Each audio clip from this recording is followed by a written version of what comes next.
Welcome to the Highlights from Ukraine podcast, your daily audio summary of the latest news reported in the Ukrainian media. To give more people a chance to listen to our podcast, we've launched our YouTube channel. From now on, your friends who don't have podcast apps will be able to listen to the highlights from Ukraine on YouTube. Link to our YouTube channel will be in the description below. We would really appreciate if you could share a link to it with your friends and family, as well as share information on social media. Thank you. My name is Artem, and here is the news.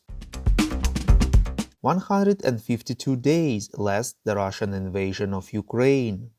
Ukrainian law enforcers informed former Minister of Foreign Affairs of Ukraine Konstantin Hryshchenko and former Minister of Justice Alexander Lavrinovich of suspicion of treason, reports Interfax Ukraine. According to the State Bureau of Investigations, they are charged with their role in signing the so-called Kharkiv agreements with Russia in times of the former president Viktor Yanukovych, who fled for Russia in 2014. The SBI press service informs that the suspects are hiding abroad, so the suspicions were announced in absentia. Kharkiv Agreements was a treaty between Ukraine and Russia, whereby the Russian lease of naval facilities in Ukrainian Crimea was extended beyond 2017 until 2042, all in exchange for a discount for Russian natural gas. President of Ukraine Volodymyr Zelensky dismissed Ruslan Demchenko from the position of First Deputy Secretary of the National Security and Defense Council of Ukraine, reports Interfax Ukraine. Demchenko's figure was controversial due to his possible role in 2010 in preparing and signing the so-called Kharkiv agreements with Russia as Deputy Foreign Minister at the time. In his evening video address, President of Ukraine Volodymyr Zelensky talked about recent Russian statements regarding gas supply to Europe. Even after the concession regarding the Nord Stream turbine that was delivered to Gazprom despite sanctions, Russia is not going to resume gas supplies to European countries, as it is obligated to do. Zelensky stressed that all this is done by Russia deliberately to make it as difficult as possible for Europeans to prepare for winter. He called it an overt gas war that Russia is waging against a united Europe.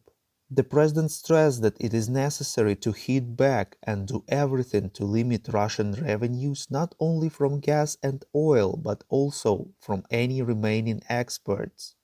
He called for the EU's 8th sanctions package to be significantly stronger than the recently approved 7th.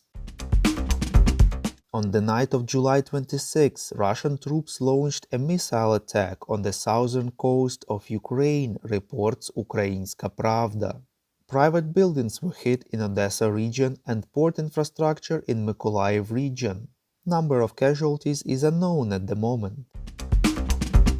Defense Minister of Ukraine Oleksiy Reznikov said that Ukraine has already received 3 out of 15 German anti-aircraft self-propelled artillery systems Gepard, reports Militarny.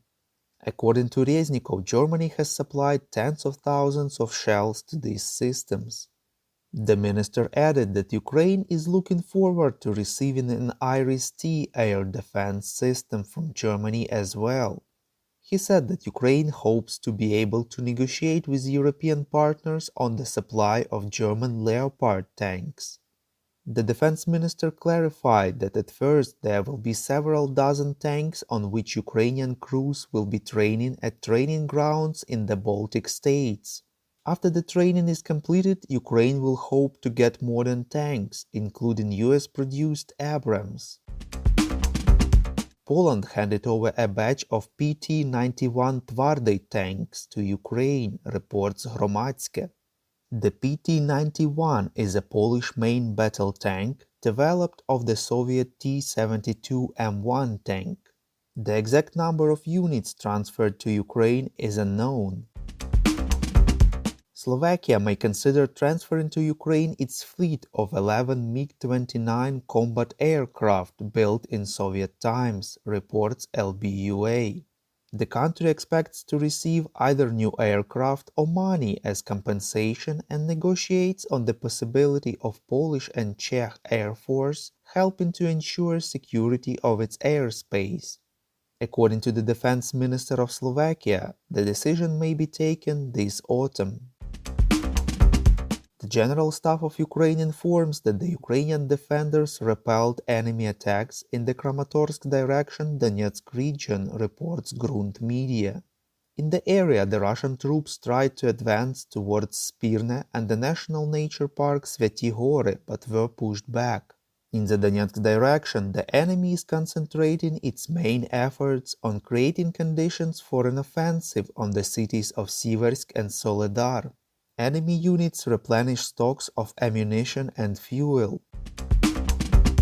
According to the US Institute for the Study of War, the Russian forces are continuing to fortify and strengthen positions in Zaporizhia and Kherson regions in anticipation of Ukrainian counteroffensives, reports Ukrainska Pravda. The experts point out that Russian troops made only marginal territorial gains south of Bakhmut on July 25th, where they just started to take control of the territory they have been fighting for many weeks. The European Broadcasting Union and the BBC have agreed that the International Eurovision Song Contest 2023 will be held in the UK on the behalf of Ukraine, reports Ukrinform. It is noted that the show will present Ukraine and its culture. As the winner of this year's contest, Ukraine was supposed to host the event, but for security reasons, it has been decided to move it to the country that had the second place, the UK. Our Patreon supporters get access to a cool new series on wartime life in Ukraine. To join the club, follow the link in the description below. We call on you to demand from governments of your countries to impose the toughest sanctions possible on Russia and its citizens to stop their invasion of Ukraine. Thank you.